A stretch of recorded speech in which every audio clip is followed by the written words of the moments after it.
اچھا میرے بھائیو، اب ریئل ٹائم آپ کی پرچیوں کا سلسلہ شروع کرتا ہوں. یہ 100 سے زیادہ پرچی ہیں. کوشش میری یہی ہے کہ ساری کور کروں، اسی لیے میں صرف ورڈک دوں گا. تفصیلی جہاں پر جواب ریکوائرڈ ہوگا میں آپ کو اپنی ویڈیو ریفر کر دوں گا انشاءاللہ. آج کے دور میں جو بہت ہی پرفتن ہے، اپنے آپ کو گناہوں سے کیسے دور رکھ سکتے ہیں. 2 کام کریں. ایک تو قرآن ترجمے کے ساتھ بار بار پڑھیں اور سنیں ترجمے والا قرآن. مراج الدین خان کی آواز میں بڑا اچھا ترجمہ انہوں نے پریزنٹ کیا ہوا ہے. اور دوسرا، اچھے لوگوں کی صحبت کریں. اس کے سوا اور کوئی تیسرا راستہ نہیں ہے گناہوں سے بچنے کا. اچھے لوگوں کی صحبت فزیکلی بھی ہو سکتی ہے اور یوٹیوب کے ذریعے بھی ہو سکتی ہے. اپنے آپ کو مصروف رکھیں اچھے کاموں میں. خالی رہیں گے تب بھی دماغ میں شیطان آئے گا، اور برے لوگوں کے پاس بیٹھنے سے تو شیطان آئے گا ہی. اور دوسرا، قرآن بار بار سنتے رہیں تاکہ گاڈ اورینٹڈ ہوں، آخرت اورینٹڈ ہوں.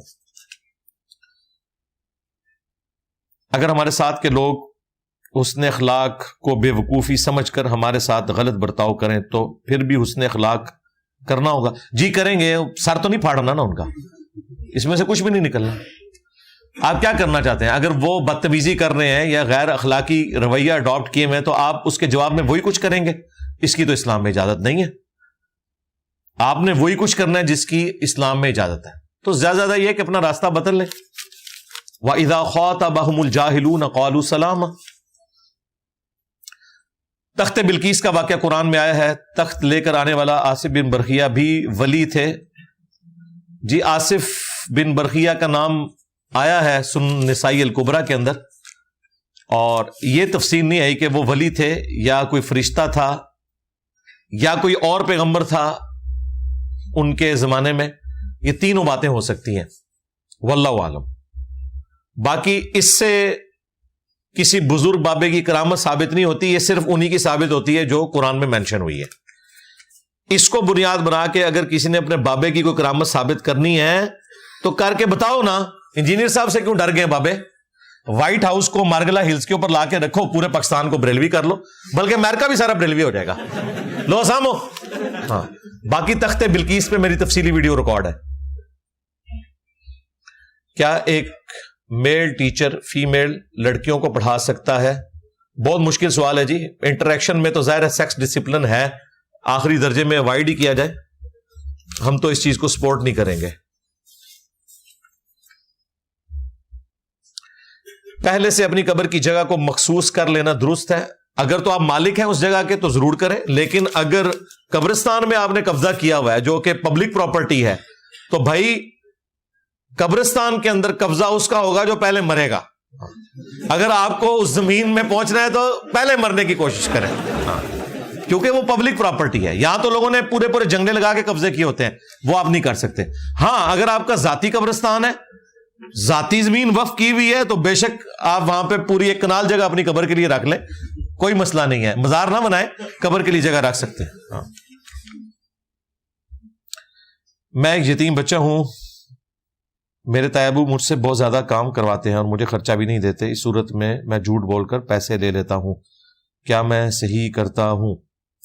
یعنی خرچہ اگر وہ اتنا بھی نہیں دے رہے کہ آپ کی گزر بسر نہیں ہو سک رہی تو پھر تو کسی حد تک جسٹیفائی ہو سکتا ہے اجتہاداً. بخاری میں حدیث ہے، ابو سفیان کی بیوی نے شکایت کی کہ ابو سفیان رضی اللہ تعالیٰ عنہ مجھے خرچہ پورا نہیں دیتے. تو نبی الاسلام نے کہا کہ تم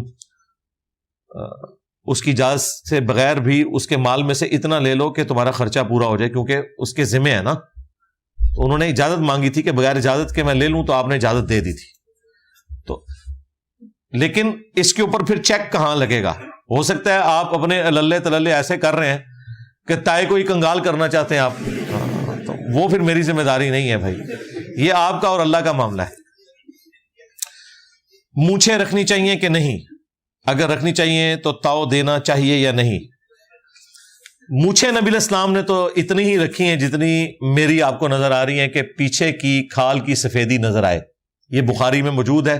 عبداللہ ابن عمر رضی اللہ تعالیٰ عنہ نے داڑھی اور مونچھوں سے متعلق احادیث روایت کی ہیں، اس میں یہ بھی موجود ہے کہ مونچھیں اتنی پست کی جائیں کہ پیچھے کی کھال نظر آئے. البتہ مونچھیں بڑی رکھنا حضرت عمر سے ثابت ہے، لیکن وہ بھی ایسی بڑی نہ ہو، وہ سائڈ سے بڑی ہو سکتی ہیں. سامنے سے اتنی بڑی نہ ہو کہ منہ میں آنا شروع ہو جائے. یہ اوپر کی جو ہونٹ کی لائن ہے یہ نظر آنی چاہیے. سائڈ سے آپ بڑھا کے تاؤ بھی دے سکتے ہیں, وہ حضرت عمر سے ثابت ہے, بالکل جائز ہے. ہم نے جائز کیش سے 10,000 روپے قرضہ لیا اور ہفتے کی فیس 500 روپے ہے, یہ ادا کرو تو کیا سود ہے؟ جی سود ہی ہے نا جی, پیسے کے بدلے پیسہ سود ہے, بالکل سود ہے 100%. اسلام میں شادی کے لیے خاندان کو ترجیح دی جاتی ہے, جبکہ سائنس میں کزن میرج کی کیا لکھا ہوا ہے آگے؟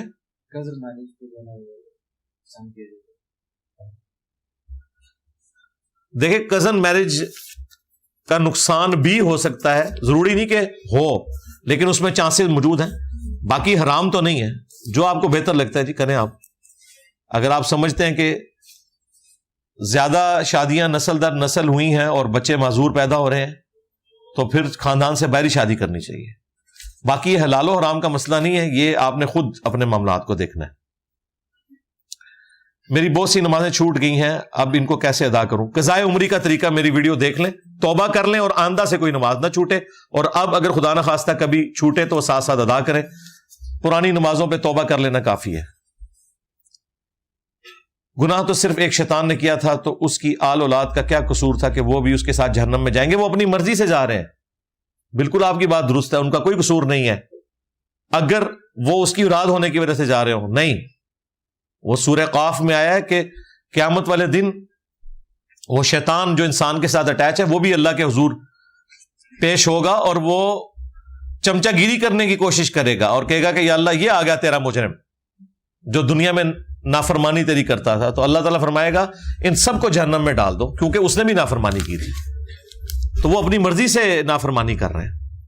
ثبوت یہ ہے کہ مسلم شریف میں حدیث ہے, نبی الاسلام کہتے ہیں کہ ہر انسان کے ساتھ ایک فرشتہ اور شیطان ہے. ایک صحابی نے پوچھا کہ آپ کے ساتھ بھی؟ آپ نے فرمایا میرے ساتھ بھی ایک شیطان تھا, یعنی جن, لیکن وہ مطیع ہو گیا, وہ مجھے نیکی کی طرف ہی بلاتا ہے. تو وہ مطیع ہوا ہے نا, اس کا مطلب ہے کہ وہ مطیع ہو سکتا ہے اگر وہ کوشش کرے. کیا جنات کسی انسان کے اندر آ کر اسے تنگ کر سکتے ہیں اور انسان جن کو قابو کر سکتا ہے؟ زیادہ تر تو جنہوں نے انسانوں کو قابو کیا ہوا ہے. ہاں, باقی یہ واقعی جنات انسان کے اوپر اثر رکھتے ہیں اور ان کے سحر کی وجہ سے انسان کو تکلیف بھی اٹھانی پڑتی ہے, اور اس کا باقاعدہ علاج ہوتا ہے جس طرح کے باقی بیماریوں کا علاج ہے. ہمارے پاس نہیں ہے بہرحال اس کا.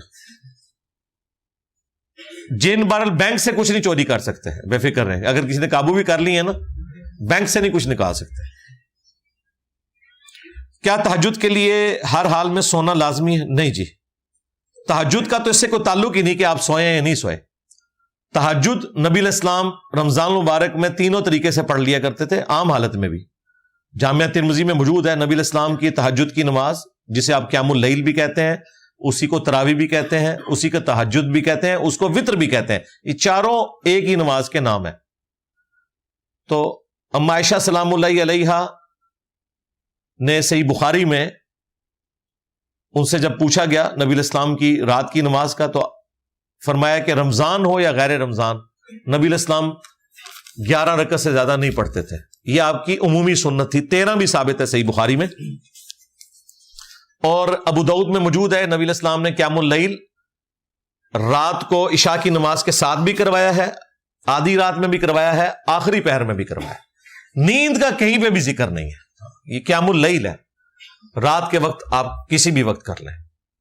یہ نیند والی شرط جو ہے وہ حنفیوں نے لگا دی بھی ہے, لیکن انہوں نے بڑی آسانی کی ہے. وہ کہتے ہیں نیند کا یہ مطلب نہیں کہ آپ نے خراٹے لینے ہیں. وہ کہتے ہیں آپ عشاء کی نماز کے بعد تھوڑی دیر کے لیے بیٹھیں, ہلکا سا جھٹکا بھی آ جائے تو آپ کی نیند ہو گئی, اسی وضو سے کھڑے ہو کے آپ تہجد پڑھ سکتے ہیں. ہاں, لہذا ان کا بھی بس انہوں نے ابھی ٹوٹل پورا کیا ہوا ہے, گونگنوؤں سے مٹی جھاڑنے والی بات ہے. بہرحال یہ بات درست ہے کہ رات کے آخری پہر اٹھ کے قیام اللیل کرنا وہ سب سے افضل ہے, لیکن تہجد کی نماز آپ رات کو بھی عشاء کے ساتھ پڑھ سکتے ہیں. عشاء کے فوراً بعد وطر کے بعد 2 نفل پڑھ لیں, جو صحیح مسلم میں آیا, نبی الاسلام کی روٹین تھی, اور سنن دارمی میں آیا کہ وہ تہجد کے ایکویلنٹ آپ کو ثواب مل جائے گا. ہر وقت مایوسی رہتی ہے اور موت کا خیال آتا ہے. موت کا خیال نہ تو بہت اچھی بات ہے, یہ کوئی مایوسی والی بات تو نہیں. اس کا حل بتا دیں. اللہ نہ کرے کہ اس کا کوئی حل ہو جی, یہ تو بہت اچھی بات ہے. لوگ تو پوری زندگی اس کے لیے ایفرٹ پٹ کرتے ہیں. دل میں بے وجہ ڈر سے لگا رہتا ہے, بہت اچھی بات ہے. ڈر والے لوگ ہی ٹھیک رہتے ہیں. نہ ڈر ہو گئے, اگر آپ بے فکر ہو گئے تو پھر تو باغی ہو جائیں گے.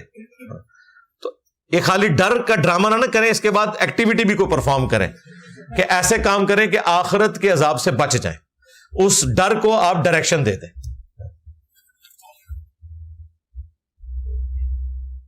اگر کسی کو کوئی چیز خریدنی ہو اور اس کے ساتھ بحث, ہاں جی, ہاں, تو اس میں پوچھنے والی کون سی بات ہے؟ یہ تو آپ کا رائٹ ہے, آپ کریں. اور بعض اوقات لوگ ایسی بحث بھی کرتے ہیں کہ اگلا بندہ کہتا ہے جی تسی مفت ہی لے جاؤ, اور جب وہ یہ کہے نا تو مفت نہیں لے کے جانا آپ نے. ہاں.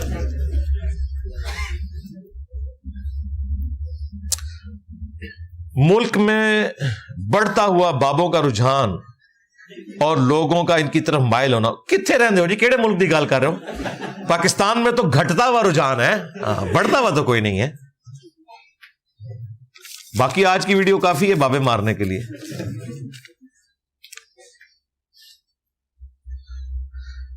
تھوڑا عرصہ قبل داتا صاحب کا میلہ تھا, وہاں پر بہت زیادہ رش تھا. لوگ کہنے لگے کہ انجینئر صاحب تو کہتے ہیں کہ باب تشائی کوئی نہیں, تو پھر یہ سارے لوگ یہاں آم لینے کے لیے آئے. بالکل جی, بات یہ ہے کہ پھر لوگوں نے جواب بھی دے دیا نا کہ بابا گرو نانک کے مزار کے اوپر بھی لوگ آم لینے ہی گئے ہوئے تھے. ہاں, لوگوں نے بتا دیا. گنگا کے اوپر جو 3.5 کروڑ ہندو ہر سال نہاتے ہیں, وہ بھی وہاں آم لینے جاتے ہیں. ہاں, ہوں دسو وڈا داتا کیڑا ہے, گنگا یا علی اجمیری صاحب؟ ہاں, تو آپ نے ساتھ وہ بھی 2 وکیلوں کی ویڈیو بھی دیکھ لی ہے نا, جنہوں نے آ کے بتایا کہ جی اس میلے کے اوپر 5000 موبائل چوری ہوئے ہیں. داتا صاحب نے اپنی ڈیوٹی پوری نہیں کی تھی.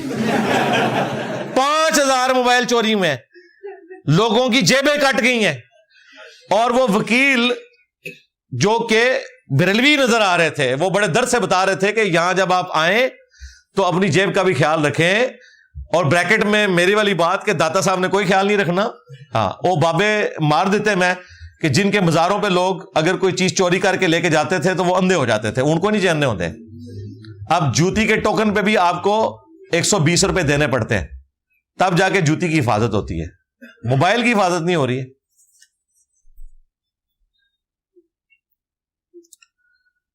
اہل سنت کے ہاں قرآن کے بعد بخاری اور اسی طرح اہل تشیع کے ہاں اصول الکافی ہے. تو ان دونوں میں سے ہم کس بنا پر یہ اندازہ کریں کہ کون سی روایت ٹھیک ہے؟ آپ قرآن کے بعد نہ جائیں, قرآن پہ ہی رہنا. باقی باتیں جو ہے وہ فروعی مسائل میں اکثریت ایک جیسا موقف رکھتی ہے. سب سے بڑا مسئلہ آپ کے لیے زندگی موت کا نماز کا طریقہ تھا نا, اس سے تو بڑی کوئی چیز نہیں ہے نا. اگر دین کے 100 حصے ہیں نا, تو اس میں 50% حصہ جس چیز کا شامل ہے نا وہ نماز ہے. تو وہ تو ہم نے ثابت کیا کہ ہاتھ چھوڑ کے بھی ثابت ہے, ہاتھ باندھ کے بھی, لہذا مسئلہ ختم ہو گیا. اب رہا عقیدہ. عقیدہ نہ آپ نے بخاری سے لینا ہے نہ اصول الکافی سے لینا ہے, عقیدہ لینا ہے آپ نے قرآن سے. اور جو بات قرآن کے مطابق ہے, چاہے وہ سنیوں کے ہاں پائی جاتی ہو خواہ شیعہ کے ہاں, وہ آپ نے لے لینی ہے. سمپل, اس میں کون سا مسئلہ ہے؟ میرا دوست ہے, جب میں اسے نماز پڑھنے کا بولتا ہوں تو وہ بولتا ہے کہ خیر ہے, جس نے کلمہ پڑھا ہے وہ ایک نہ ایک دن جنت میں چلا جائے گا. انہیں کہیں یہ آدھی بات ہے, عذاب بھگت کے جائے گا. اور وہ کتنے سال کا عذاب ہے, کتنے 100 سال کا عذاب ہے, یہ کسی کو نہیں پتا. اور ساتھ ہی اسے پریکٹس کروانی شروع کر دیں. آپ اسے کہیں کہ روزانہ 1 منٹ کے لیے نا موم بتی کے فلیم کے اوپر ہاتھ رکھو, تو پتہ چل جائے گا یہ جملہ بولنا کتنا آسان ہے. ہاں, بخاری مسلم میں حدیث ہے کہ آخرت کی آگ دنیا سے 70 گنا تیز ہے, تو یہ آگ برداشت نہیں ہوتی. تو یہ سارے ایویں جملے بنائے ہوئے انہوں نے. بخاری شریف کی حدیث ہے, میری ساری امت جنت میں جائے گی سوائے اس کے کہ جس نے جنت میں جانے سے انکار کر دیا. تو پوچھا گیا من ابا یا رسول اللہ, کس نے انکار کیا جنت میں جانے سے؟ آپ نے فرمایا جس نے میری اطاعت کی وہ جنت میں جائے گا, اور جس نے میری نافرمانی کی اس نے خود ہی جنت میں جانے سے انکار کر دیا. ہاں, یہ حدیث نہیں پتا بخاری شریف کی. اور وہ حدیثیں آؤٹ آف کانٹیکسٹ کاٹ کے لوگ اپنا لقمہ اس کے منہ میں ڈالتے ہیں، جی کلمہ پڑھ لیا تو جنت میں جائیں گے. جی کلمہ پڑھ لیا تو ایک نہ ایک دن جنت میں چلے جائیں گے اگر ایمان پر موت ہوئی، اور لاکھوں سال کا عذاب بھگت کے، جس کا آپ تصور بھی نہیں کر سکتے. ہم تو اللہ سے دعا کرتے ہیں ہمیں بغیر حساب و کتاب کی جنت میں داخل کرے، آمین. کیا یہ حدیث ہے کہ جو حرام کھائے اس کی 40 دن تک عبادت قبول نہیں ہوتی؟ ایک روایت تو ہے مسلم شریف میں کہ جو کسی نجومی کے پاس مستقبل کا پتہ لگوانے کے لیے جاتا ہے تو 40 دن تک اس کی عبادت قبول نہیں ہوتی. لیکن یہ ساری چیزیں اس صورت میں جب آپ توبہ نہ کریں. اگر آپ توبہ کر لیتے ہیں تو 40 دن اللہ تعالیٰ نے کوئی گن کے پورے نہیں آپ کے کرنے، اسی وقت سب چیز 0 سے ملٹیپلائی ہو جائے گی، بالکل کلین سلیٹ ہو جائیں گے. کیا امام مہدی کی روایات سے مراد عمر بن عبدالعزیز ہیں؟ عمر بن عبدالعزیز بھی امام الہدا ہیں، اس میں کوئی شک نہیں ہے. جتنے بھی اچھے مسلمانوں کے حکمران ہیں تمام ہدایت کے امام ہیں. لیکن جو امام مہدی وہ والے امام مہدی ہیں جو قرب قیامت میں آئیں گے وہ عمر بن عبدالعزیز نہیں ہے. یہ ذہن میں رکھیے گا، کیونکہ صحیح مسلم شریف میں موجود ہے کہ جب ایک صحابی نے حدیث بیان کی کہ قرب قیامت میں ایک خلیفہ آئے گا جو مال بھر بھر کر دے گا، تو دوسرے نے پوچھا کہ کیا اس سے مراد یہ والے ہیں جو عمر بن عبدالعزیز؟ ان کا نہیں، اس سے مراد وہ جو آخری زمانے میں آئیں گے. تو امام مہدی عمر بن عبدالعزیز بھی ہیں، لیکن یہ وہ والے مہدی نہیں ہیں جن کی بشارتیں آئی ہیں احادیث میں. وہ 12 حدیث میں نے بیان کی ہیں. وہ بنو امیہ سے نہیں ہوں گے. عمر بن عبدالعزیز تو بنو امیہ سے ہیں، وہ بنو ہاشم سے ہوں گے. وہ سنن نبی داؤد میں اور مسند احمد میں حدیث ہے کہ قیامت اس وقت تک قائم نہیں ہوگی جب تک کہ میری بیٹی فاطمہ کی اولاد میں سے میرے ہی نام پہ ایک شخص نہ پیدا ہو جائے، محمد بن عبداللہ المہدی، جو دنیا کو انصاف سے بھر دے گا. تو وہ بنو ہاشم سے ہوں گے، جبکہ عمر بن عبدالعزیز بنو ہاشم سے نہیں ہے. ان کا نام ہے عمر بن عبدالعزیز بن مروان بن حکم. یہ مروان کی اولاد میں سے ہیں، لیکن ان کے جو اعمال ہیں وہ ایسے ہیں کہ امام جعفر صادق کا قول ہے کہ اس امت میں اگر کوئی مہدی کے مرتبے کو پہنچ سکتا ہے تو وہ عمر بن عبدالعزیز ہے. تو اہل البیت بھی ان کا احترام کرتے تھے کیونکہ انہوں نے بنو امیہ کا گند صاف کیا، اسی لیے اسلام کے پہلے مجدد ہیں. جو سنن نبی داؤد میں حدیث ہے کہ اللہ تعالیٰ میری امت میں ہر صدی کے کنارے پہ ایک ایسا شخص پیدا کرے گا جو دین کی تجدید کرے گا. پہلی صدی میں عمر بن عبدالعزیز ہیں. 99 ہجری میں وہ خلیفہ بنے. 101 ہجری میں انہیں زہر دے کر بنو امیہ نے ہی شہید کر دیا. اس وقت ان کی عمر صرف 38 سال تھی. میری 47 ایئرز ہو چکی ہے، یعنی میری جو عمر ہے اس سے بھی آلموسٹ 10 سال پہلے وہ دنیا سے جا چکے تھے، لیکن پوری دنیا پہ اثرات چھوڑے. من کنت مولا کا مطلب کیا رسول اللہ صلی اللہ علیہ وآلہ وسلم نے مولا علی کو خلافت دی تھی؟ ہم تو یہ بھی نہیں مانتے کہ حضرت ابو بکر کو خلافت دی تھی. حضرت ابو بکر صدیق رضی اللہ تعالیٰ عنہ خلیفۃ الرسول ہیں صحابہ کے اجماع سے. نبی علیہ السلام کا جو خلیفہ ہے وہ قرآن ہے، نہ حضرت ابو بکر ہے اور نہ حضرت علی ہے. ہاں پولیٹیکلی مسلمانوں کو جو ایک حکمران کے طور پر خلیفہ چننا ہوتا ہے اس میں حضرت ابو بکر، عمر، عثمان و علی کو صحابہ کرام نے چنا ہوا ہے. انسان اپنے نفس سے مارا کو کس طرح قابو میں رکھے، یہ تو میں شروع میں بتا چکا ہوں. افغانیوں کی یہ رسم ہے کہ جب کسی لڑکی کا رشتہ ہوتا ہے تو لڑکی کے باپ کو ایک رقم دی جاتی ہے. کیا یہ جائز ہے؟ بالکل یہ جعلی ہے جی، بدعت ہے. حق مہر تو آپ نے عورت کو دینا ہے، اس کے باپ کو تو نہیں دینا. کیا مانگنے والوں کو چندہ دینا چاہیے کیونکہ آج کل تو کاروبار بنا ہوا ہے؟ تو نہ دیں بھائی، لیکن انہیں ڈانٹیں گے نہیں. آپ دعا دے دیں، اللہ تعالیٰ آپ کے لیے آسانی کا معاملہ کرے. آپ چندہ یا صدقہ اور خیرات ان لوگوں کو دیں جن کو آپ جانتے ہیں. بالکل یہ آپ نے صحیح بات کی ہے. سنی حضرات اس بات پر رفع الیدین نہیں کرتے کہ امام حنیفہ دوسرے اماموں سے 40 سال پہلے آئے تھے. کیا ان کی دلیل مضبوط ہے؟ میں اس کے اوپر گفتگو کر چکا ہوں. امام بخاری یا امام حنیفہ کون پہلے ہے؟ مسئلہ امام بخاری یا امام حنیفہ کا تو نہیں ہے، مسئلہ تو ہے نبی علیہ السلام کا. امام حنیفہ کے جو استاد ہیں عطا بن ابی رباح، جن کے بارے میں تاریخ بغداد میں صحیح سند سے قول ہے، امام حنیفہ کہتے ہیں میں نے عطا بن ابی رباح سے افضل شخص روئے ارض پہ کوئی نہیں دیکھا. اور یہ اس بات کی دلیل ہے کہ امام حنیفہ نے کسی صحابی کو نہیں دیکھا ہوا، ورنہ وہ اس کا نام لیتے، انہوں نے تابعی کا نام لیا. تو عظیم مرتبے والے تابعی ہیں عطا بن ابی رباح، جن کی حدیث ہے سنن کبری البیہقی میں کہ عطا بن ابی رباح رکوع میں جاتے وقت اور رکوع سے اٹھتے وقت رفع الیدین کرتے تھے. ان سے پوچھا گیا کہ آپ ایسے کیوں کرتے ہیں؟ تو انہوں نے کہا یہی سوال میں نے عبداللہ ابن زبیر سے پوچھا تھا کہ آپ رکوع میں جاتے وقت اور رکوع سے اٹھتے وقت رفع الیدین کیوں کرتے ہیں؟ تو انہوں نے کہا کہ یہی سوال میں نے اپنے نانا ابو بکر صدیق سے کیا تھا، تو انہوں نے مجھے بتایا کہ نبی الاسلام ایسے نماز پڑھتے تھے. یہ پوری گولڈن چین کے ساتھ روایت ہے سنن کبری البیہقی میں. عطا بن ابی رباح، ان کے استاد عبداللہ ابن زبیر جو خود بھی صحابی، عشرہ مبشرہ حضرت زبیر کے بیٹے، اما عائشہ کے بھتیجے، اسماء بنت ابی بکر کے بیٹے، اور ابو بکر صدیق کے پوتے، اور حضرت ابو بکر صدیق رضی اللہ تعالیٰ عنہ کے نواسے. اور نماز کس سے سیکھ رہے ہیں؟ حضرت ابو بکر سے. اس سے اہل حدیث حضرات بڑے وثوق کے ساتھ رفع الیدین کی چین ثابت کرتے تھے کہ دیکھیں جی عطا بن ابی رباح تو امام حنیفہ کے استاد ہیں، اور ان کے استاد ہیں عبداللہ ابن زبیر، اور عبداللہ ابن زبیر تو صحابی ہیں، انہوں نے حضرت ابو بکر سے نماز سیکھی، حضرت ابو بکر نے نبی علیہ السلام سے سیکھی. اہل حدیث کو کیا پتا تھا کہ عبداللہ ابن زبیر سے ہاتھ چھوڑ کے نماز والی روایت ہم پیش کر دیں گے. اب ہم دونوں کو جوڑتے ہیں، ہم کہتے ہیں کہ عبداللہ ابن زبیر ہاتھ چھوڑ کر نماز پڑھتے تھے، کہتے ہیں نہیں یہ تو ان کا عمل ہے، آپ سنت سے دکھائیں. اوہ آپ نے ہمیں بتایا کہ انہوں نے نماز حضرت ابو بکر سے سیکھی ہوئی ہے، اور حضرت ابو بکر نے نبی علیہ السلام سے سیکھی ہوئی ہے، یہ تو آپ نے ہمیں بتایا تھا. تو عبداللہ ابن زبیر تو نبی علیہ السلام والی نماز پڑھتے تھے. لو سامو ٹھیک ہے. وہ انفیاں تے بیچارے تے ویسے ہی ترس آ رہا ہوتے، ہن کسی کھاتے ہی نہیں رہے، جس طرح یزید تے کسی کھاتے ہی نہیں رہا. بڑی مصیبت آ گئی نا، جے اسی حدیثاں کاٹ دیتی ہیں جنگ جمل صفین نہروان کی. اب تو یزید کا تو کہیں ذکر ہی نہیں ہوتا نا، مسئلہ تو اب بہت بڑے لیول کا کھل گیا نا. تو لہٰذا اب یہ رفع الیدین مسئلہ پیچھے رہ گیا ہے، اب مسئلہ آ گیا ہے ہاتھ چھوڑنے تک. ہاں بات جو ہے عبداللہ ابن زبیر تک پہنچ گئی ہے، اور پھر حضرت ابو بکر سے ہوتے ہوئے نبی الاسلام تک.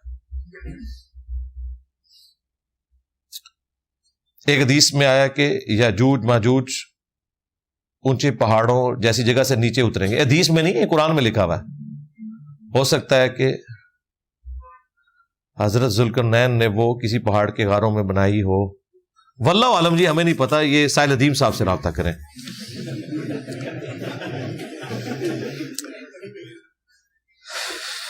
سورہ صاد 75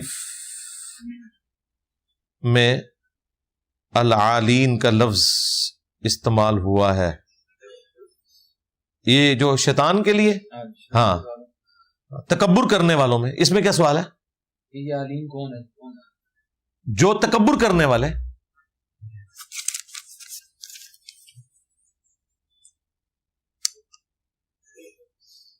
آپ کے بیان میں سنا تھا کہ بیٹی پیدا ہو تو اللہ کی راہ میں ایک جان قربان کرے، بیٹا ہو تو 2 جانیں.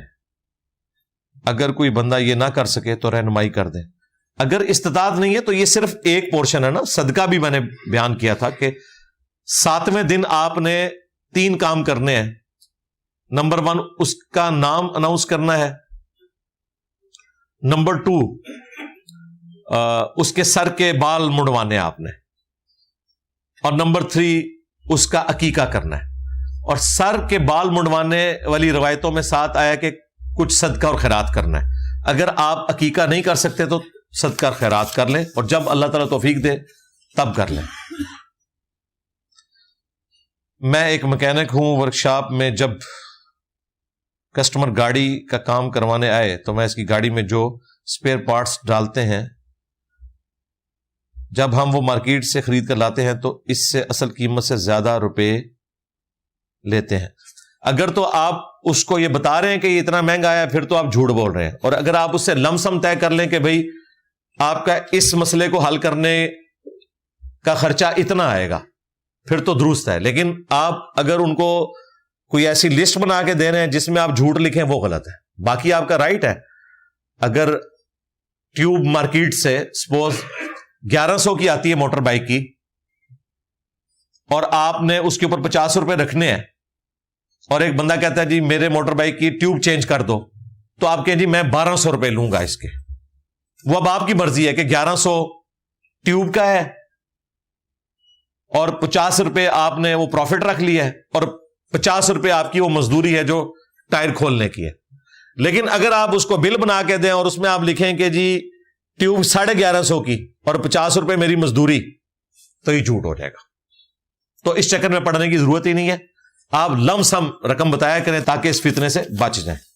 اگر ورک شاپ میں کوئی گاڑی کا کام کروانا ہے تو اس کا کام دوسرے میکینک سے میں خود کروا دوں تو اس گاڑی والے سے جتنے کا کام ہوا اس سے زیادہ پیسے لے سکتے. ٹھیک ہے, بالکل جائز ہے, مڈل مین ہے آپ. لیکن وہی بات ہے کہ جھوٹ نہیں بولنا.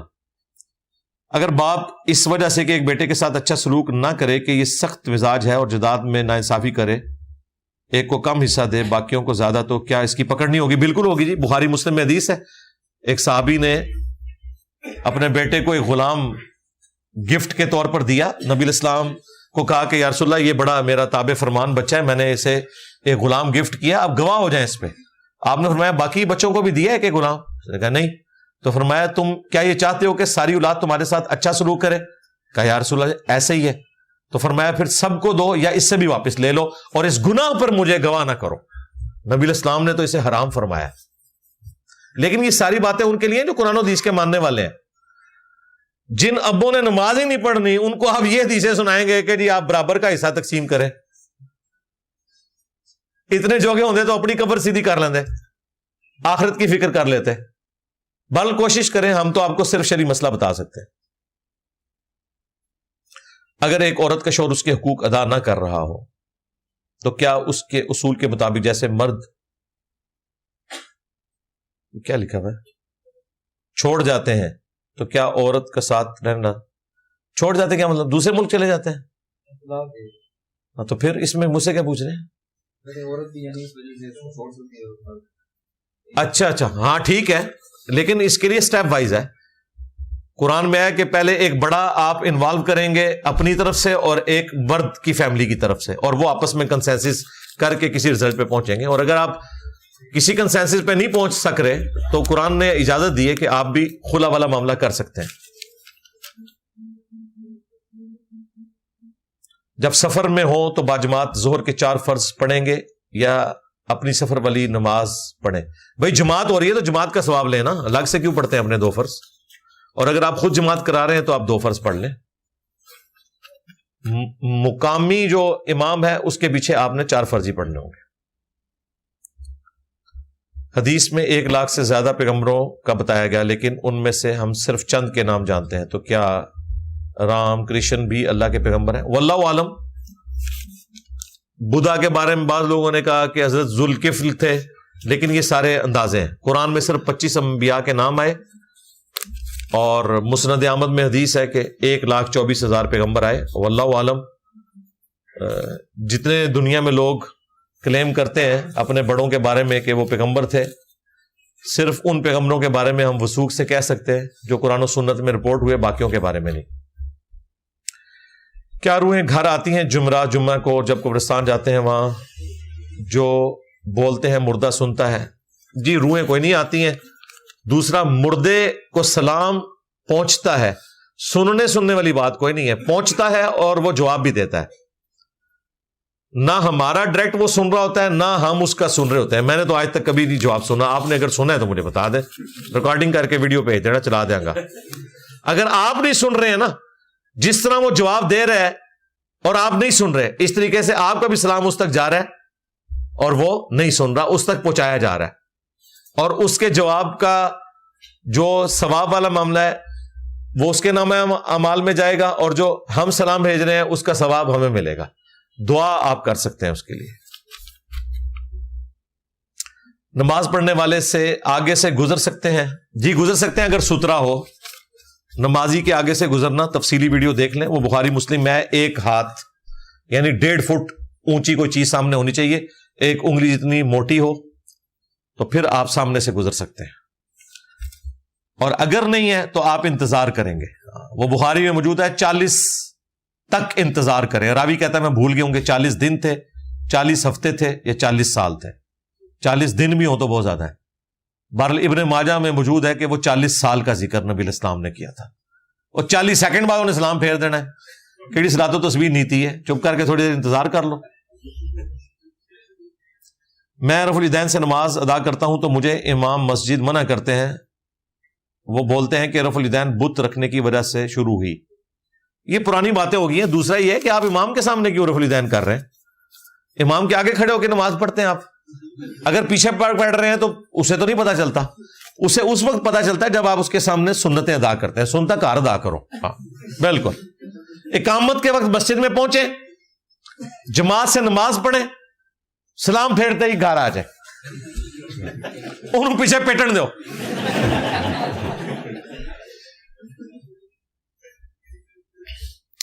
مرد پر چاندی کی حد اور رنگ وغیرہ پہننا, پلاٹینیم کی نہیں پہن سکتے, چاندی کی 4.5 ماشے تک.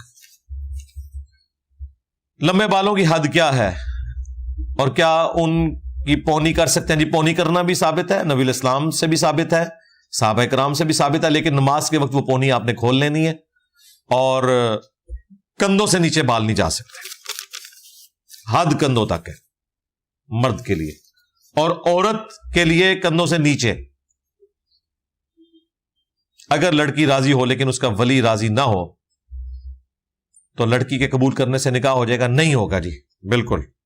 یہ تو پورا چیپٹر ہے سنن ابن ماجہ کے اندر کہ ولی کی اجازت کے بغیر نکاح نہیں ہوتا. اگر نکاح نہیں ہوتا تو اس لڑکی سے شادی کرنے کی کیا صورت ہوگی؟ صورت یہ ہے کہ جا کے اس کے ابے کے قدموں میں گر جائے, اور تو کوئی صورت نہیں ہے. یہ ذرا تصور کریں کہ آپ کی سسٹر اس طرح کسی لڑکے کے ساتھ بھاگ جائے اور جا کے کورٹ میرج کر لے تو آپ کے اوپر کیا گزرے گی.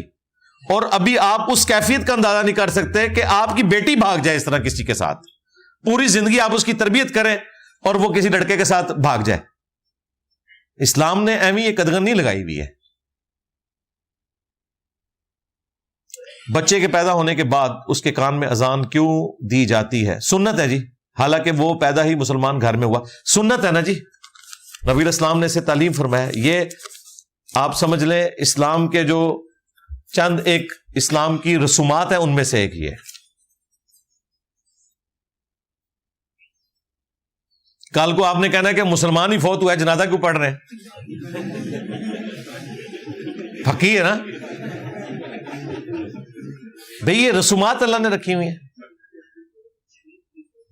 بار بار توبہ کرنا, پھر گناہوں میں غرق ہو جانا, پھر توبہ کرنا, اسی طرح موت آ جائے تو کیا جنت ملے گی یا دوزخ؟ انشاءاللہ تعالیٰ اگر توبہ کر کے مرے ہیں تو جنت میں ہی جائیں گے انشاءاللہ. اور یہ تماشا لگانا بند کریں, بس کہیں فل سٹاپ بھی لگائیں نا. کسی کی اجازت کے بغیر اس کی ویڈیو بنانا کیسا ہے؟ بالکل حرام ہے جی, بالکل. یہ تو آپ کام کر ہی نہیں سکتے, بالکل غلط ہے یہ. دیکھیں کوئی کسی حالت میں ہے, ایون کوئی مرد بھی کسی مرد کی تصویر بنا کے کیسے اپلوڈ کر سکتا ہے؟ یوٹیوب کو اگر شکایت ہو جائے نا, آپ کسی ویڈیو میں نظر آ رہے ہیں نا اور آپ یوٹیوب کو بتائیں کہ یہ ویڈیو میں جو نظر آ رہا ہوں اس میں میری اجازت نہیں ہے, وہ ویڈیو بلاک کر دیتے ہیں. اتنے اسٹرکٹ قوانین ہیں, کیونکہ یہ آپ کا رائٹ ہے کہ آپ سے پوچھ کے آپ کی تصویر بنائی جائے. آپ کہیں بیٹھ کے جو کھانا کھا رہے ہیں اور کوئی بندہ آپ کی ویڈیو بنا کے چڑھا دیتا ہے تو آپ کو کتنا برا لگے گا.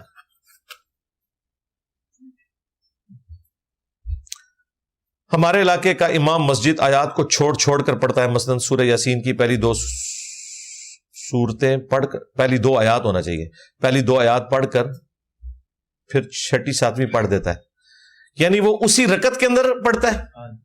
ہاں, تو اس کو کہنا یار نہ چھوڑے, نماز ہو جاتی ہے. یہ مطلب نماز تو ہو جائے گی اگر 3 آیات پڑھ دی ہیں, لیکن یہ نہ ہو کہ وہ کسی ایسی جگہ پہ چھوڑ رہا ہے کہ جہنمیوں کا ذکر آئے اور جب ان کو وعید سنانے کی باری آئے وعید والی آیت چھوڑ دے اور پھر جنتیوں کے ذکر والی آیت چھوڑ کے تو جنت میں جانے والی آیت اس کے ساتھ جوڑ دے, کچھ اور ہی مطلب نکل آئے. یہ بھی ذرا دیکھنے کی ضرورت ہے. اسے کہ سورہ یاسین نہ پڑھ یار، سورہ اخلاص ہی پڑھ لیا کر. اگر کسی عورت کا خامند فوت ہو گیا اور اس نے دوسری شادی کر لی تو قیامت کے دن اسے کون سا خامند ملے گا، پہلے والا یا دوسرے والا؟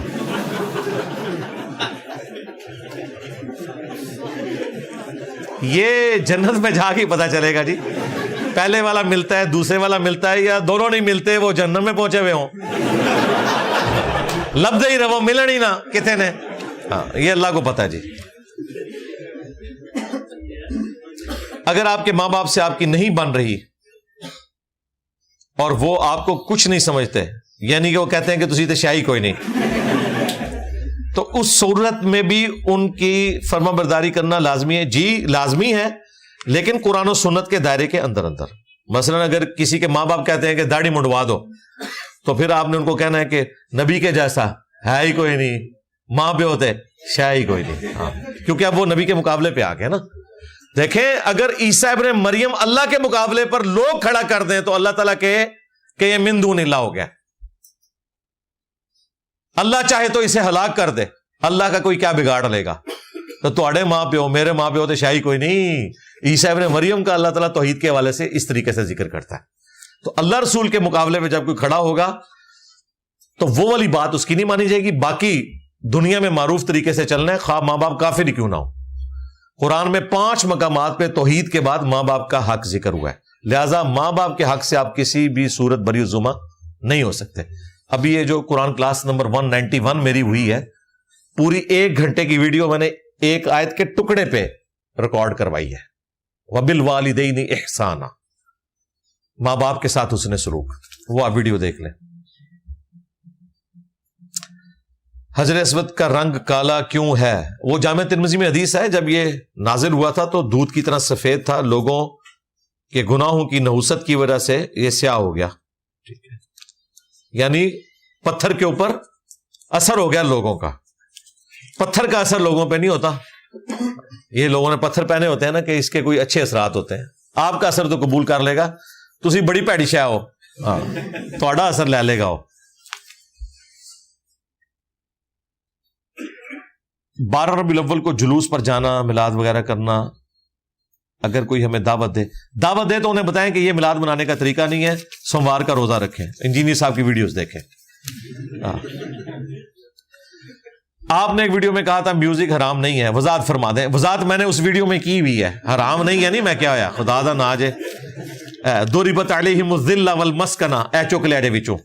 ہاں وہ پورا بتایا ہوا ہے. آپ بھی مانتے ہیں کہ دف بجانا حرام نہیں ہے، تو میں نے ایک کانٹیکسٹ میں گفتگو کی ہوئی ہے. مرنے کے بعد عذاب روح پر ہوگا یا جسم پہ؟ دونوں نے مزے لوٹے ہیں، دونوں پہ عذاب ہوگا. کیا اللہ شرک کو معاف کر سکتا ہے؟ یہ جملہ ہی انویلڈ ہے، یہ محال ہے. لا تبدیل لکلمات اللہ، اللہ کے کلمات نہیں بدلتے. ٹھیک ہے، اور اللہ کے کلمات یہ ہیں انہ من یشرک باللہ فقد حرم اللہ علیہ الجنہ ومأواہ النار وما للظالمین من انصار، اور ان اللہ لا یغفر ان یشرک بہ ویغفر ما دون ذلک لمن یشاء.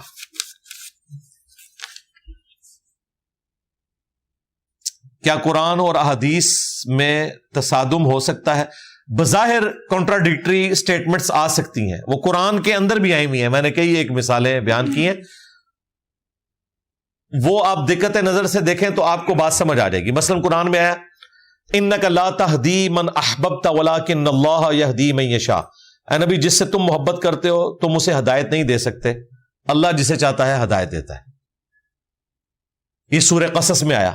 سورہ اشورا میں آیا انک لتہدی الی صراط مستقیم، بے شک اے محبوب صلی اللہ علیہ وآلہ وسلم تم صراط مستقیم کی طرف ہدایت دیتے ہو. وہاں آیا تھا لا تہدی، یہاں آیا لتہدی، ضرور دیتے ہو.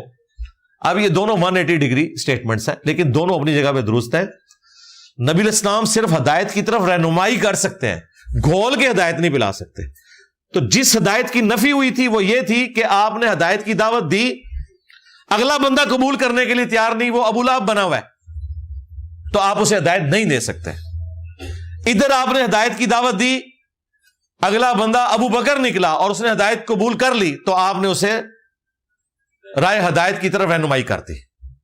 تو اس طرح بالکل 180 ڈگری سٹیٹمنٹس بھی بیک وقت درست ہو سکتی ہیں.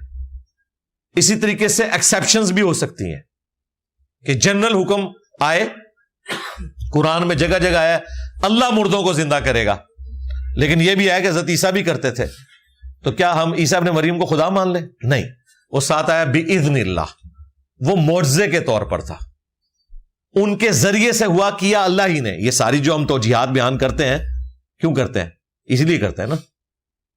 اسی طریقے سے قرآن میں آیا کہ ہم نے مرد و عورت کے ذریعے تمہیں پیدا کیا, لیکن حضرت عیسیٰ علیہ السلام کے بارے میں آیا کہ ماں سے پیدا ہوئے, باپ تو ان کا ہے ہی کوئی نہیں ہے, وہ کلمت اللہ ہے, روح من ہے. تو ہم کہیں گے یہ ایکسیپشن ہے. تو ایکسیپشنز بھی ہو سکتی ہیں. اسی طریقے سے بعض اوقات قرآن میں کوئی چیز جنرل رول کے طور پہ آئی ہے, حدیث میں اس کی ایکسیپشن آ جاتی ہے, تو وہ قرآن سے ٹکرا نہیں رہی ہوتی. یہ ہمیں لوگوں کو وہم ہو گیا کہ قرآن و حدیث ٹکراتے ہیں. ہاں, جو جھوٹی روایتیں ہیں, جھوٹی حدیثیں ہیں, ضعیف روایتیں ہیں, وہ واقعی وہ تو بخاری مسلم سے بھی ٹکراتی ہیں, قرآن سے تو ٹکرائیں گی, ان کو نہیں ہم مانتے. آپ نے جن استادوں کا ذکر کیا ان میں پیر نصیر الدین صاحب بھی, ان کی یوٹیوب پر ویڈیوز چل رہی ہیں جن میں وہ غوث اعظم کی ڈوبی ہوئی بارات نکالنے کا واقعہ بیان کر رہے ہیں. تو جناب استاد ذکر کرنے کا کہاں سے یہ مطلب ہو گیا کہ اس کی ہر بات ہم صحیح مانیں گے؟ بھئی ہم تو دلائل کی روشنی میں حضرت علی رضی اللہ تعالیٰ عنہ علیہ السلام کی سپورٹ میں حضرت معاویہ رضی اللہ تعالیٰ عنہ, عمر بن عاص رضی اللہ تعالیٰ عنہ, مغیرہ ابن شعبہ رضی اللہ تعالیٰ عنہ سے اختلاف رکھتے ہیں. تو پیر نصیر الدین صاحب تو شاہی کوئی نہیں یار. ہاں, اسی طریقے سے اگر مولانا اسحاق صاحب نے کوئی غلط بات کی ہوئی ہے تو ہم اسے آن نہیں کرتے. شیخ زبیر صاحب نے کوئی غلط بات کی ہے, ہم اسے آن نہیں کرتے. اور میں بھی کوئی غلط بات کروں, اس کو آپ کو بھی نہیں آن کرنا چاہیے, قرآن و سنت کو فالو کرنا چاہیے. اور آخری بات یہ ہے کہ پیر نصیر الدین صاحب کی زندگی میں فیزز آئی ہیں. ایک دن میں انہوں نے لرن نہیں کیا, آہستہ آہستہ آہستہ انہوں نے اپنا رنگ دکھایا, بات سمجھ آتی گئی, کرتے کرتے کرتے جو بالکل آخر میں انہوں نے باتیں کی ہیں اس میں تو لگ رہا ہے کہ ہر چیز کی وہ نفی کر رہے ہیں. اسی لیے دیکھیں بریلویوں نے انہیں گمراہ ڈکلیئر کر دیا ہوا ہے, اسی وجہ سے وہ کہتے ہیں آخری عمر میں وہابی ہو گئے تھے.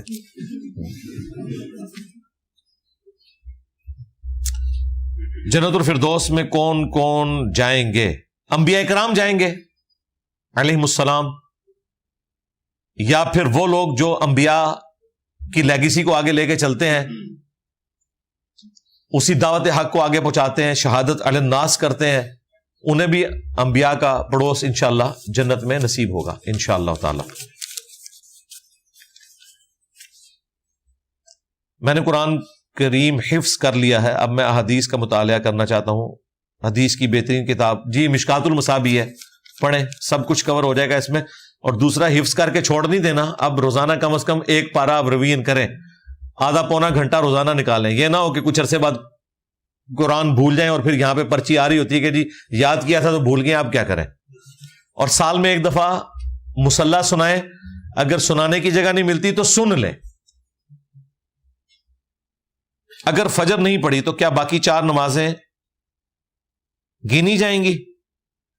جی فجر نہیں پڑی ہے تو زور کے وقت پڑھ لیں, اس وقت 7 2 فرض, تاکہ 5 کی گنتی تو آپ پوری کریں. باقی وہ نمازیں اپنی جگہ ہی اپنی جگہ ہے, وہ قبول اللہ تعالیٰ نے کرنی ہے, لیکن نماز آپ نے چھوڑنی کوئی نہیں.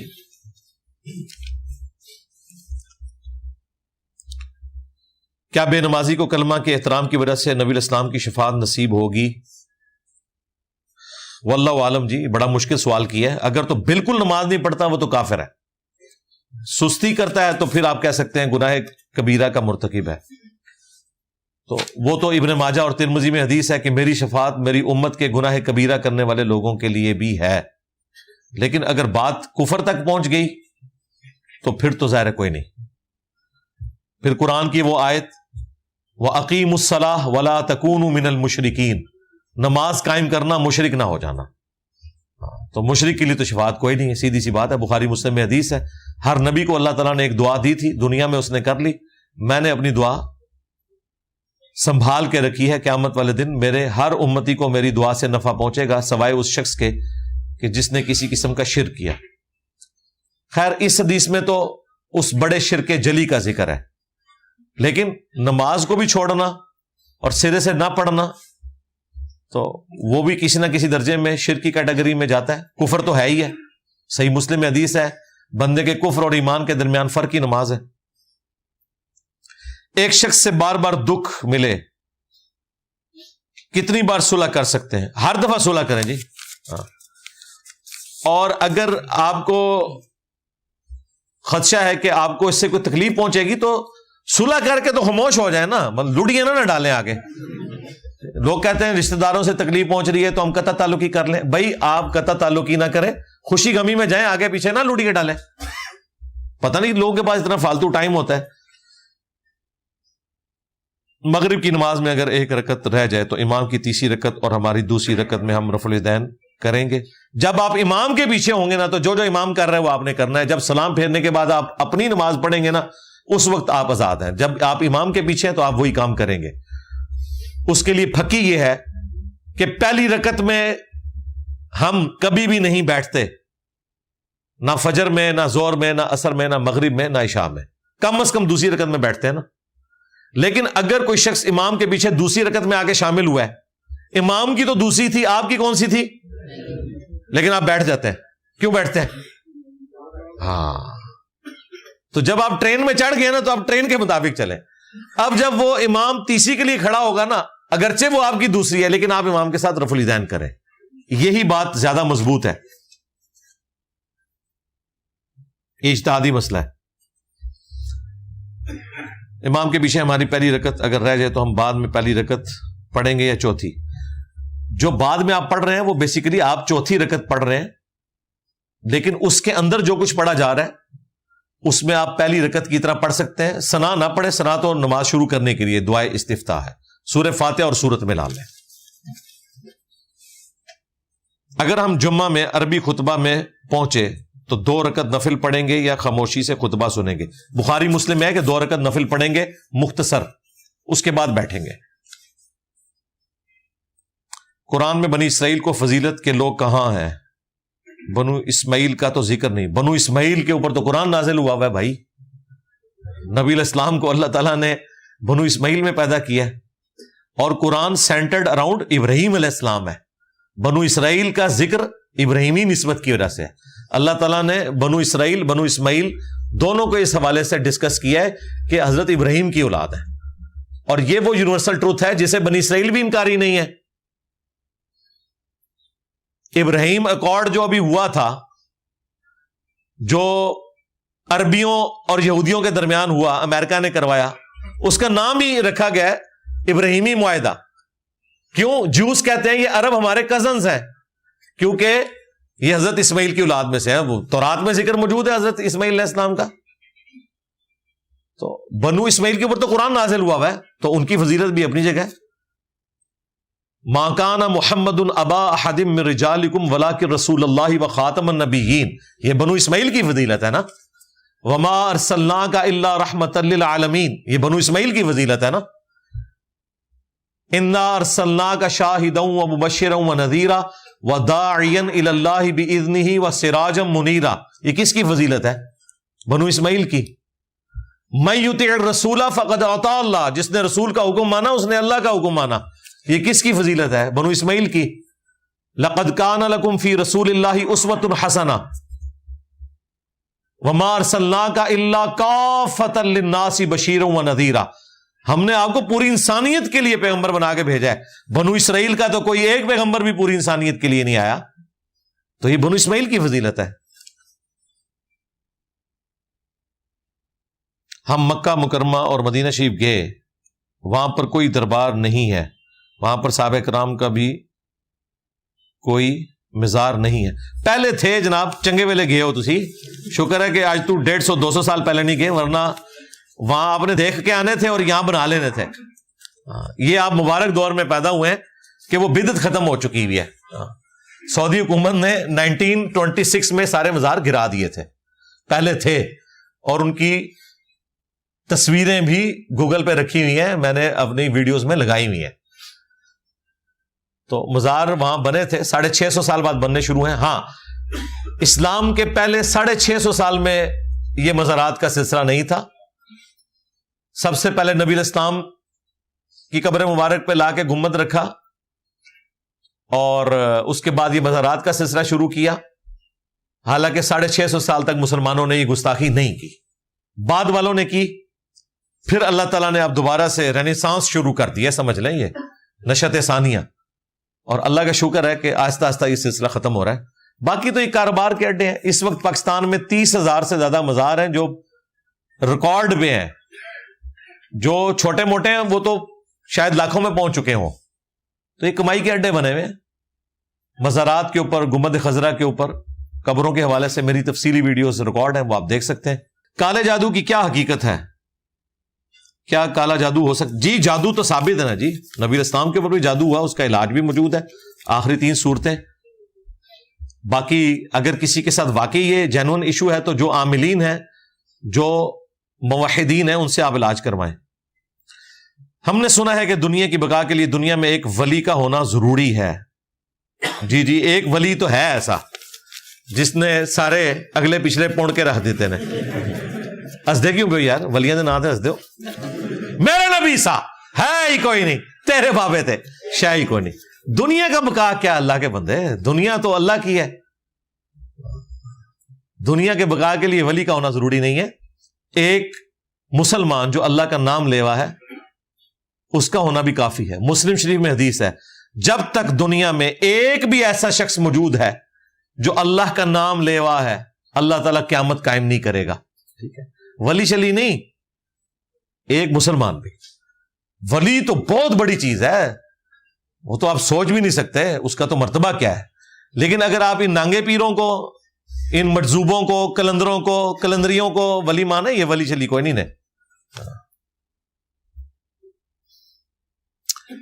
آپ کا استاد کوئی نہیں ہے، مہربانی کر کے آپ اپنے استاد محترم کے بارے میں بتائیں. میرے تو اتنے استاد ہیں مکدے ہی نہیں نے. باپا جانی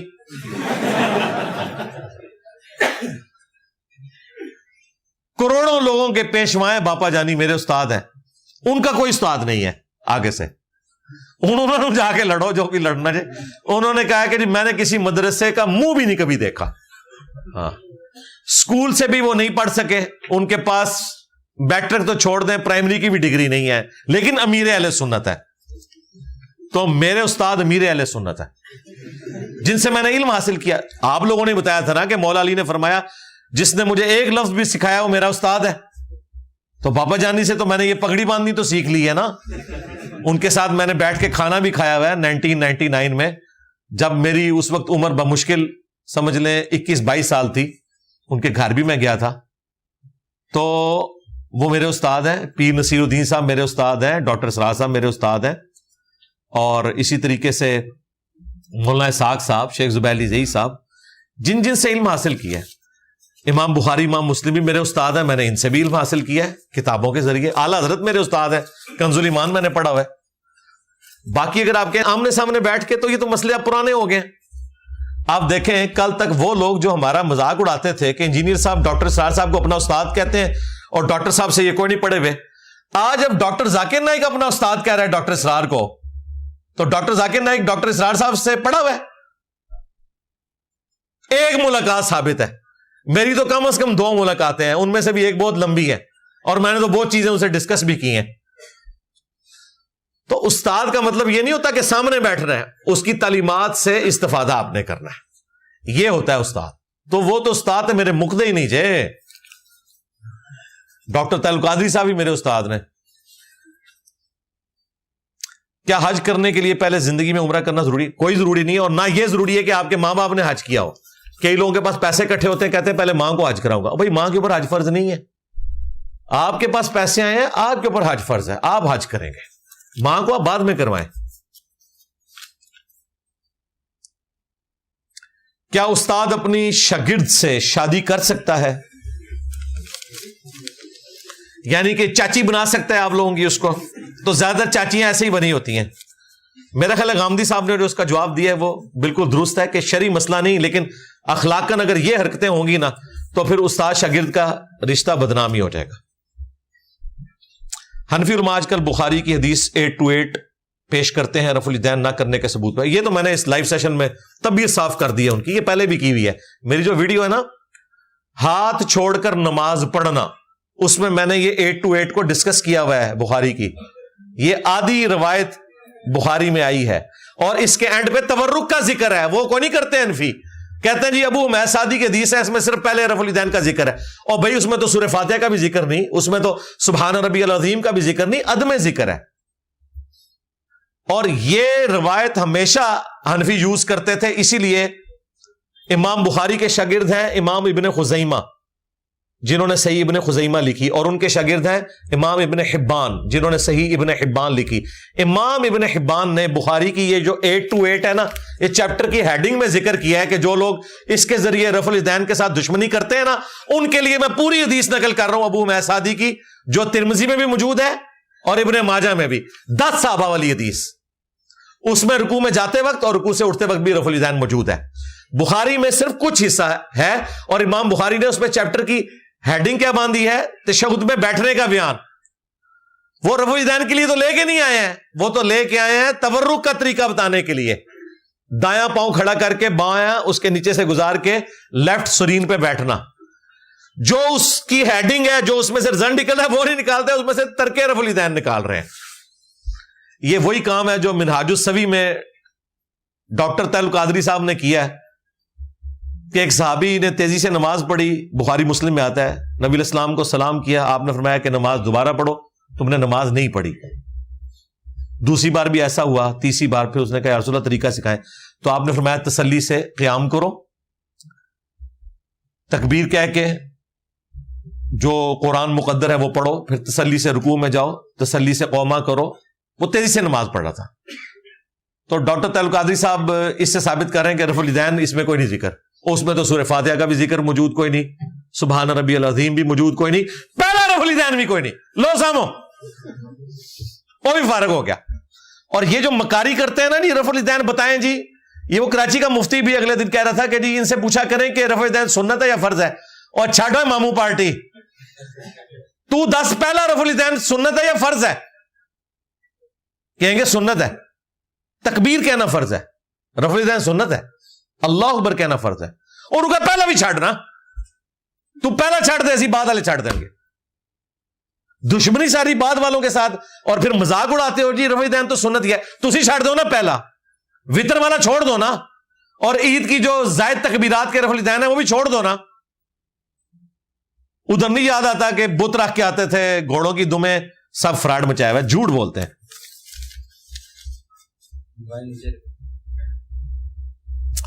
جب سے سعودی عرب نے عورت کو اکیلے سفر کرنے کی اجازت دی ہے, پاکستان میں بہت سی عورتیں محرم کے بغیر جاتی ہیں عمرہ کرنے. اور بھائی محرم کے بغیر کوئی نہیں جاتا, گروپ کی شکل میں جاتا ہے, وہ جا سکتا ہے. اس کے اوپر میری ویڈیو دیکھ لیں. محرم نے اتنے انہوں کی حفاظت دے دینی ہے. اصل چیز ہے گروپ کی شکل میں, اگر کافی ساری عورتیں اپنے خامدوں کے ساتھ جا رہی ہیں, اور ان میں کوئی ایک عورت ہے, ایجڈ عورت ہے, وہ اپنی سسٹر کے ساتھ, اپنی پھوپھی یا چچی کے ساتھ چلی جاتی ہے گروپ کی شکل میں, وہاں پہ بھی مرد و عورت اکٹھے نہیں ہوتے, تو یہ وہ والا سفر نہیں ہے جو حدیث میں منع کیا گیا. وہ تو بخاری میں حدیث ہے, اکیلی عورت چلے گی عراق سے, طواف کر کے واپس چلی جائے گی, زیورات کی لدی ہوئی, اور اسے کسی چیز کا خوف نہیں ہوگا, اتنا امن ہو جائے گا. یہ حدیث اس بات کے اوپر ثبوت ہے کہ عورت اکیلے بھی جا سکتی ہے اگر حالت امن ہو. اور آپ کو تو صرف عمرہ حج نظر آ رہا ہے. سفر کی جو ڈیفینیشن ہے اس میں تو لاہور سے جیلم کا سفر بھی عورت بغیر محرم کے نہیں کر سکتی, کیونکہ یہ 20 کلومیٹر سے زیادہ ہے. اور حنفی چلے کہتے ہیں جی 70 کلومیٹر, اور حنفی بریلوی کہتے ہیں 92 کلومیٹر, تینوں کے تحت یہ سفر ہے. تو آپ مجھے بتائیں, اگر اس طریقے سے چھوٹے چھوٹے معاملات میں یہ سلسلہ شروع کر دیں تو دنیا کا نظام تو نہیں چل سکتا. ایک خامند اپنی بیوی کو پنڈی سے لاہور چھوڑنے کے لیے جائے اور پھر واپس آئے اور پھر واپس لینے کے لیے بھی جائے, اس کی بجائے یہاں سے خامند اسے ریل کار میں بٹھاتا ہے, تو حالت امن ہے, کوئی کسی کو نہیں چھیڑتا. اور وہاں سے راولپنڈی کے اسٹیشن پہ اس لڑکی کا باپ اپنی بیٹی اور نواسے نواسیوں کو ریسیو کر لیتا ہے, تو حالت امن ہے.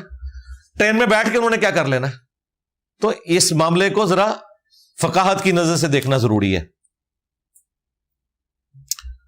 اس ملک میں رہ کر ہم اسلامی نظریات کے مطابق کاروبار کیسے کر سکتے ہیں؟ بہت مشکل کام ہے جی, واقعی صحیح کہا آپ نے. اس میں کوئی شک نہیں، بس گیون سرکمسٹانسز میں جتنا کر سکتے ہیں وہ کریں۔ آپ نے کہا حضرت علی کعبہ کے اندر پیدا ہوئے، تو یہ حضرت علی کے لیے نہیں، کعبے کے لیے عظمت ہے، آپ کو نہیں لگتا یہ جذباتی بات ہے؟ علی کی محبت میں غلو ہے؟ نہیں بھائی میرے اللہ کے بندے، کہاں سے غلو ہے؟ میں نے تو ثابت کیا ہے ایک عام مومن کی حرمت جو ہے، یہ آپ نے میرا جو جملہ اٹھایا ہے اس کے ساتھ میں نے حدیث بیان کی تھی، آپ کو یہ یاد کر لینی چاہیے تھی کسی پہ الزام لگانے سے پہلے، سوال کرتے وقت، کہ یہ جذباتی جملہ ہے، آپ حدیث کو جذباتی بات کہہ رہے ہیں۔ اچھا اب یہ جو میں جتنی سخت جملے بول رہا ہوں نا، اس سے کوئی فرق نہیں پڑتا کیونکہ بندہ میرے سامنے نہیں ہے، لیکن یہی بندہ مجھ سے سامنے سوال آ رہا اور میں یوں کر رہا ہوں نا، پھر وہی ہوگا جو ذاکر نائک کے ساتھ لوگ کر رہے ہیں۔ یہی میں اس کو سمجھا رہا ہوں، پرچی لو، 1 to 1 ڈسکشن میں پھر آپ کو پیار محبت سے بات کرنی پڑے گی۔ اس طرح میں جتنا مرضی غصہ لما تو بھائی میرے یہ آدھا جملہ آپ نے کاٹا، اس میں میں نے بتایا تھا کہ ابن ماجہ میں ترمذی میں حدیث ہے کہ ایک مؤمن کی حرمت کعبے سے زیادہ ہے، تو آپ نے جو اختلاف رائے کرنا ہے وہ حدیث سے کریں، مجھ سے کیا کرتے ہیں؟ لو سامو، ہم کسی کمپنی کا کام کرتے ہیں، وہاں کا پرچیز مینیجر ہم سے کمیشن مانگ رہا ہے تاکہ ہم کام دیا کریں۔ جی قانوناً اگر یہ چیز درست ہے تو آپ ضرور کریں، لیکن یہ تو مجھے غلط ہی لگتا ہے، بچ جائیں۔ کیا مشرک امام کے پیچھے نماز ہو جاتی ہے؟ ہاں جی، اگر مسلمان ہے تو ہو جائے گی، کافر ہے تو نہیں ہوگی۔ شرک والے امام کے پیچھے نماز پورا مقدمہ ہے، وہ دیکھ لیں۔ قرآن میں اولیاء یا اللہ کے نیک بندوں کا ذکر ہے، تو کیا ہم ان کا وسیلہ دے سکتے ہیں؟ یہ کوئی ثابت نہیں ہے۔ قرآن میں جہاں اتنا ذکر آ گیا تھا تو یہ بھی آ جاتا کہ صحاب الکہف کا وسیلہ پاؤ، یعنی اللہ تعالیٰ نے یہ مسنگ سلسلہ چھوڑ دیا، اور جو وسیلے والی آیت ہے اس کو انہوں نے کیا سے کیا بنا دیا۔ جو وسیلہ جائز ہے وہ ہم مانتے ہیں، وہ یہ والا وسیلہ نہیں ہے، وہ اور وسیلہ ہے، اس کے لیے وسیلے کے نام پر دھوکہ۔ یہ ویڈیو دیکھ لیں۔ اگر خاوند کاغذ پر طلاق لکھ دے اور بیوی تک کاغذ نہ پہنچے، بے شک نہ پہنچے، جب لکھی تھی اسی وقت ہو گئی، میسج لکھ دیا چاہے وہ سینڈ ہوا ہے یا نہیں ہوا، ہو گئی۔ یہ پتہ نہیں لوگوں نے کیا کیا راستے میں ڈاکیے سے پکڑ لیتے ہیں، وہ طلاق تو پہلے ہو چکی جب اس نے لکھ دیا۔ ہاں اگر کوئی اس طرح لکھے کہ اگر تجھے یہ خط ملے تو تجھے طلاق تصور ہوگی، پھر ڈاکیے نو پھاڑ لو، پھر نہیں ہوئے گی۔ لیکن اس طرح تو لکھا ہوتا تو نال 4 گالاں بھی لکھیاں ہوندیاں نے۔ ہاں اللہ ہر وقت انسان کو دیکھ رہا ہے تو پھر فرشتوں کندھوں پر کیوں بٹھا رکھا ہے؟ بھائی اللہ تعالیٰ کو فرشتوں کی کوئی حاجت نہیں ہے، قرآن میں لکھا ہے سورۃ الاعراف میں کہ ہم کوئی غائب تو نہیں تھے، یہ اللہ تعالیٰ کا ایک پلان ہے۔ اللہ تعالیٰ تو پیغمبروں کے بغیر بھی آپ کو اپنا تعارف کروا سکتا تھا، یہ اس کے پلان کا حصہ ہے، یہ محتاجی کو نہیں ڈیمونسٹریٹ کرتا بلکہ اس کے پلان کا حصہ ہے۔ اللہ چاہتا تو بغیر ماں باپ کے آپ کو ڈائریکٹ جن زی کو اوپر سے اتار دیتا 18 سال کی ادھر، لیکن ماں باپ کو ذریعہ بنایا۔ یہ جو حدیث ہے کہ شام والے ہمیشہ حق پر رہیں گے اور جب فتنے رما ہوں گے تو ایمان ہمیشہ شام میں ہوگا، کیا حضرت معاویہ بھی اس میں شامل ہے؟ یار یہ جو قرب قیامت کے جو معاملات ہیں نا ان کا ذکر ہے، باقی یہ نہیں ہے کہ شام والے ہمیشہ اس حوالے سے حق پہ رہیں گے کہ وہ جو حرکتیں کریں وہ درست ہوں گی، یہ بالکل الگ چیز ہے۔ اس کے اوپر میں کافی دفعہ بول چکا ہوں۔ اگر کسی نے قتل کیا اور اس کی صلح ہو گئی تو اس کے پیچھے جماعت کے ساتھ نماز ہو سکتی؟ کیوں نہیں ہوگی یار، نماز ہو جائے گی۔ صلح نہ بھی ہوئی ہو تب بھی نماز اس کے پیچھے ہو جائے گی، اس کے گناہ کا وبال اس پہ ہے۔ قرآنی وظائف کے بارے میں کافی لوگ صورتیں بتاتے ہیں، یہ پڑھو یہ ہوگا، مثال کے طور پر سورہ واقعہ، رزق میں اضافہ، یہ تو روایت ہے نا، کمزور ہے۔ تو ٹھیک ہے، روایت ہو یا نہ ہو، اگر قرآن ہی کو پڑھنے کے لیے دے رہا ہے اور اپنے تجربے سے دے رہا ہے تو جائز ہے، آپ کر سکتے ہیں۔ مسلم شریف میں حدیث ہے جو اپنے بھائی کو نفع پہنچا سکتا ہے پہنچائے، اور مسلم شریف میں ایک اور حدیث ہے زمانہ جاہلیت کے دم بھی پیش کرو، اگر ان میں شرک نہیں تو وہ اسی طریقے سے کرتے رہو۔ کیا مغرب اور عشاء کی نمازیں جمع کرنی ہو تو عشاء کی نماز لیٹ پڑھنی ہو تو مغرب بھی اتنی لیٹ پڑھنی ٹھیک ہے؟ جی ظاہر ہے، جب جمع کرنی ہے تو غروب آفتاب سے لے کر فجر کا وقت داخل ہونے تک جمع ہو سکتی ہے۔ زور اثر جو ہے وہ زور کا وقت داخل ہونے سے لے کر غروب آفتاب سے پہلے پہلے جمع ہو سکتی ہے۔ کیا کوئی عورت عدت میں مجبوراً کسی دوسرے ملک جا سکتی؟ اتنی کون سی مجبوری ہے جی دوسرے ملک جانے کی؟ تسلی سے یہیں پہ عدت گزارے، اور اگر کوئی اس اعتبار سے اسے دوسرے ملک بھجوا رہا ہے کہ وہاں اس کی کوئی دیکھ بھال کرنے والا، تو وہ آ جائے تھوڑی دیر کے لیے ادھر، کوئی ایسا مسئلہ نہیں ہے. اس کو بھی آپ دین کا کام سمجھے نا، ایک فالتو کام نہ سمجھے. اگر کوئی عورت ولی کی اجازت کے بغیر نکاح کرے تو اس کا نکاح باطل ہے. اگر اس شخص نے اس لڑکی سے صحبت کی تو اس کا حق مہر ادا کرے گا، جی وہ تو کرے گا. باقی دنیا میں معروف طریقے سے اس کو آپ نے سیٹل ڈاؤن کرنا ہے. اب یہ نہیں کہنا کہ جی میں نے چونکہ ولی کی اجازت کے بغیر اس سے نکاح کیا تھا لہذا نکاح تو ہوا نہیں ہے تو طلاق بھی اب دینے کی ضرورت نہیں ہے، میں کہیں اور کرنے لگا ہوں. اس طرح نہیں ہوگا. آپ نے قانوناً جو اپنے معاملات ہیں وہ اسی طریقے سے لے کے چلنے ہیں، اسے کنکلوڈ کرنا ہے. لو جی سیکنڈ لاسٹ پرچی، سورہ بقرہ آیت نمبر 79 میں کہ لوگ اپنے ہاتھ سے کتاب لکھتے ہیں اور کہتے ہیں کہ یہ اللہ کی طرف سے ہے. بالکل اسی طرح. اور آج کل مدارس میں ہر مسلک کے نصاب پڑھائے جاتے ہیں، اور یہ بھی نصاب کیا اسی درجے پر نہیں ہوگا؟ دیکھیں میں نے آج ڈسکشن کر دی ہے، اتخذوا احبارہم ورہبانہم اربابا من دون اللہ. میرا خیال ہے وہ کافی ہے ڈسکشن، وہ اسی کو کور کرتی ہے. قرآن کی آیت ہے جس کا مفہوم ہے کہ اگر کسی چیز کی قدرت ہے تمہیں تو تم زمین و آسمان سے باہر نکل جاؤ، لیکن تم زور کے سوا نکل نہیں سکتے. جی یہ سورہ رحمان کی آیت ہے. اس کا ترجمہ جو سلطان ورڈ آیا دو طریقے سے کیا گیا. ایک تو یہ ہے جو آپ نے کیا ہے کہ تم زور کے بغیر نہیں نکل سکتے، اور ایک یہ ہے کہ تم جہاں بھی جاؤ گے اللہ ہی کی بادشاہی ہوگی. سلطان یعنی کہیں بھی چلے جاؤ سلطان اسی کا ہے، بادشاہی اسی کی ہے. تو دونوں ترجمے بیک وقت درست ہیں.